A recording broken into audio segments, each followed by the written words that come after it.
আমরা কিসের জন্য এভাবে রেডি হয়েছি সবাই আমাদের সাথেই থাকেন, দেখতে পারবেন। 1882 সাল হায়দারপুর গ্রামে জন্ম হলো এক শিশুর। এর ছেলে সৈয়দ বংশের নাম রাখবে। খুব তেতো ওষুধ, মনে হয় খাবে না। আমারও তাই মনে হয়। আরে বাহ, ওষুধ খেয়ে নিল দেখি। তাই তো, তেতো ওষুধ ওর এত প্রিয়, আজ থেকে ওর নাম রাখলাম তেতো বা তিতুমির। তিতুমির পড়তো গ্রামের মাদ্রাসায়। দেশের মানুষের জন্য কিছু করা দরকার। এই তুমি ঠিক বলেছো, তোমার মনটা সত্যি অনেক বড়। বাংলার তিতুমির। তিতুমির ডন কুস্তি করত, লাঠি খেলা করত, তীর চূড়া শিখত, তরবারি চালানো শিখত।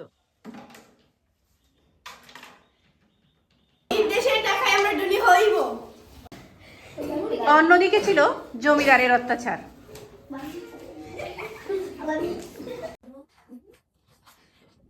কাজ না দিবি না, ঝাপকে পিঠে ছামড়া তুলে নেব। গত বছর বাড়ি চলে তিতুমির বড্ড অসুবিধা করিতেছে। না, তিতুমিরকে নিয়ে আর পারা যাচ্ছে না, তাকে শায়েস্তা করতে হবে। তিতুমির গ্রাম ছাড়িয়া নারকেল বাড়িয়ায় চলিয়া গেল। আমাদের লড়াই করতে হবে, আমরা খাজনা দেব না। সব জমি আমাদের, এই দেশ থেকে ইংরেজদের তাড়াবো আমরা। এই দেশ বাঁশের কেল্লা বানিয়ে সেখানে তরুণদের প্রশিক্ষণ দিতে লাগলো।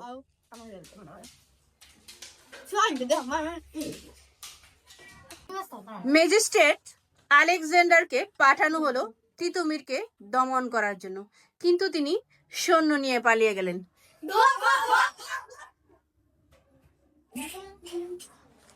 চাষীদের নিজ চাষে বাধ্য করা যাবে না।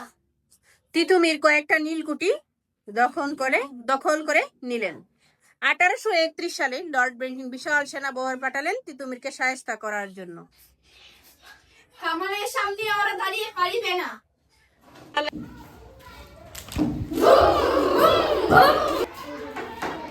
লড়ে যাও, দেশের জন্য লড়ে যাও। হঠাৎ একটা গুলি লাগিল তিতুমিরের বুকে, বাঁশের কেল্লাতে।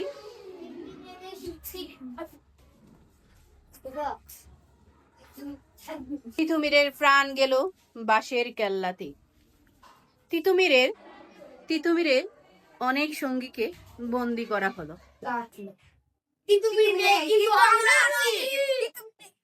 এভাবেই শেষ হয়ে গেল তিতুমিরের গল্প। এটা ছিল আমাদের পঞ্চম শ্রেণীর দ্বিতীয় অধ্যায়ের তিতুমিরের গল্প। আমার ছোট্ট ক্ষুদে শিক্ষার্থীরা নাটিঘাটি করার অভিনয় করেছে। কেমন হয়েছে আপনারা সবাই দেখে কমেন্টস করে বলবেন, আর যদি ভুল হয় অবশ্যই ক্ষমা সুন্দর দৃষ্টিতে থাকবেন। আর ওদের জন্য সবসময় দোয়া করবেন যাতে ভালো থাকে, সুস্থ থাকে। আল্লাহ হাফিজ। আজকের মতো এখানে।